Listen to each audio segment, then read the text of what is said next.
92.7 WOBM. Shawn Michaels with you, and time now for another studio sessions. And joining us right now is local artist Brian Mackey. Joins us to talk all about his music and his career and things that are coming up in his musical world as well. Brian, good morning. Thanks for coming in today. Hey, good morning, Shawn. Thanks for having me on. I appreciate you coming in. Of course, go to his website, brianmackeymusic.com, for more details.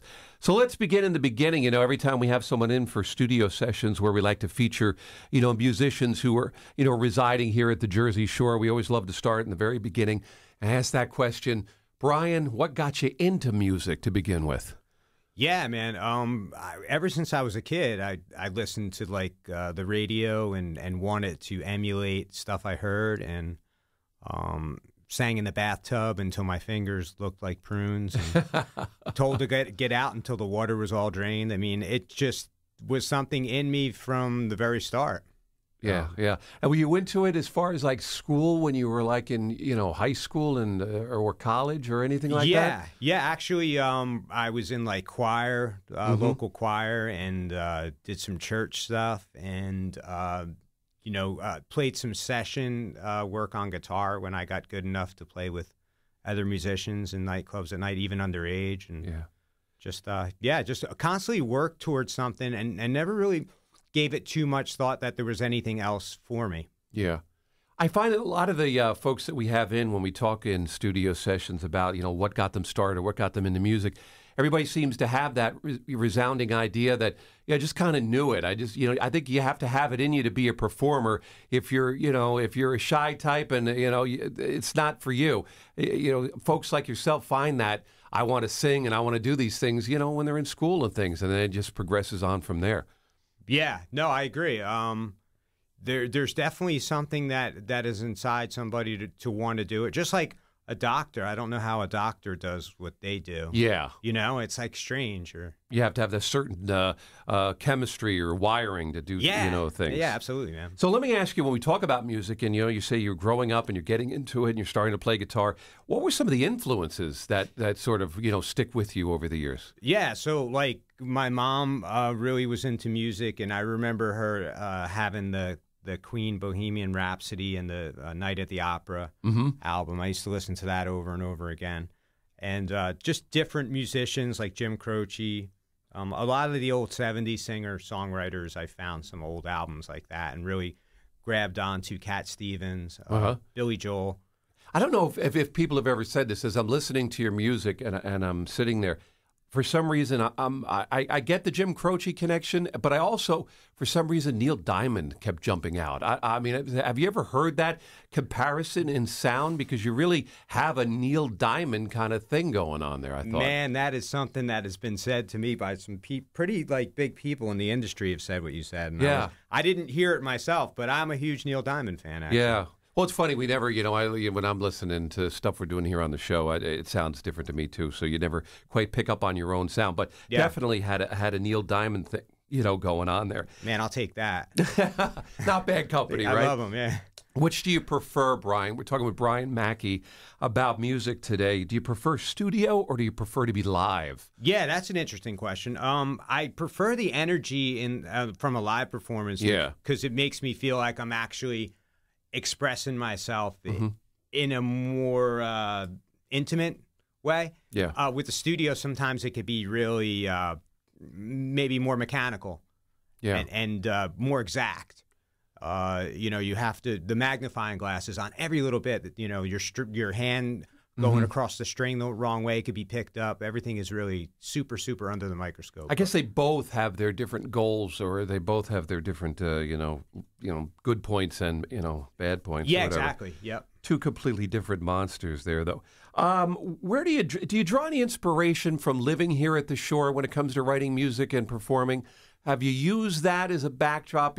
Everybody says like, oh man, it must be cool living by the ocean and the waves and the beach. And do you use that, or is it not necessarily something you try to get into every album? Oh, there's definitely a huge influence. Like I live over in Island Heights, which is near the river. Yeah. And, I go down to the river most every day, and it's a great place to unwind. And I think something about the shore and in general, wherever you live around the world, if you're near the salt water, it kind of like sticks with you and is in your DNA. Yeah. You know what I mean? And I think it comes out in music sometimes in a carefree way and sometimes in a melancholy way. Yeah. You can almost kind of tell, singers and songwriters where they're from by just some of the descriptions. We're not going to talk mountains here necessarily. Yeah. Here at the shore, and we're not talking, snow and ice, but you hear, salt water and waves and sun and stuff man. like that. Yep. So let's talk about some of the things that are coming up for you, because it looks like you've got a busy schedule coming up here. First, let's begin. Online live streams, Stage It show. You're going to be a part of that coming up later this month on March 28th. Tell us, what is that all about? Oh, yeah. Sean, this is an amazing new platform, relatively new. It's Stage It, and anybody from Jason Mraz to up-and-coming artists such as myself, just people are just coming in droves to go onto the online platform because it's a good option for people that maybe don't have the time to go out to traditional venues and want more of an intimate in your living room setting. Yeah. And they just pay an admission fee and they watch it, and it's great. They interact with other fans. Basically, my fan base is throughout the world, and I put on 2 shows to cater to different time zones. And, all right. It's great. And you actually do the show live and it's streamed? I do, yeah. I do it right from my living room. Really? Yeah. Oh, okay. Yeah. I didn't know if maybe they were putting you on, stage at Radio City or something, but no, it's very comfortable. Yeah, huh? yeah, totally, man. We're going to get links to this, stageit.com / Brian Mackey, but we'll get links to that, make it even easier on people. You're going overseas to record. That's pretty cool. I mean, usually when we record, it's right here in downtown Toms River. But you're going over to Rome to do some stuff, working on a new album. Yeah. I was on tour last year with Tyler Hilton and Kate Vogel from One Tree Hill, and I met these musicians, and they were on tour with me, and they were all from Italy. And we hit it off really well and wrote some stuff on the road together. And I'm going back to Rome to finish what we started in the summertime, and hopefully it'll have the same impact as it did during the live performances. While you're there finishing up on the album, you're also going to be doing a live show at a place called Big Mama's on April 17th, the show there in Italy, in Rome. So that's pretty cool to be on the road, not a bad place, Rome, to get some music in. Yeah, hopefully it'll be fun. It sounds like fun. Never been to Rome, but little Chianti, little spaghetti, and of course Brian Mackey. There you go. That's going to be a lot of fun happening in April, and then in June, I guess, is when you're going to drop your first single from the album that you're working on while you're in Rome, which is going to be called "Promise Me." So you're going to do that in June. Yes, yep, we're going to do that in June. So we have some other tour dates coming up as well. That'll be up on the website. They're coming in as we speak, actually. Very nice. So BrianMackeyMusic.com is the website to go to. We'll have links to his Stage It performance that you can check out as well. And what we're going to do is let Brian perform 2 of his songs for you, and check out. Now, musically, folks can get your music pretty much anywhere, right? Oh yeah, all the usual places: iTunes, Amazon, Spotify, anywhere. It's amazing how the old-fashioned, you can go down to, Joe's record shop and pick up his new single. It's not quite the same anymore. Music is pretty much digitally everywhere, and you can get it anywhere at any time. So I guess that has to be a good thing for a musician in a way. More obtainable. Access, yes. Yep. More obtainable, exactly. All right, we're going to take a break for a moment, then Brian Mackey will be back to perform for us. Don't forget BrianMackeyMusic.com, our latest in our studio sessions with 92.7 WOBM.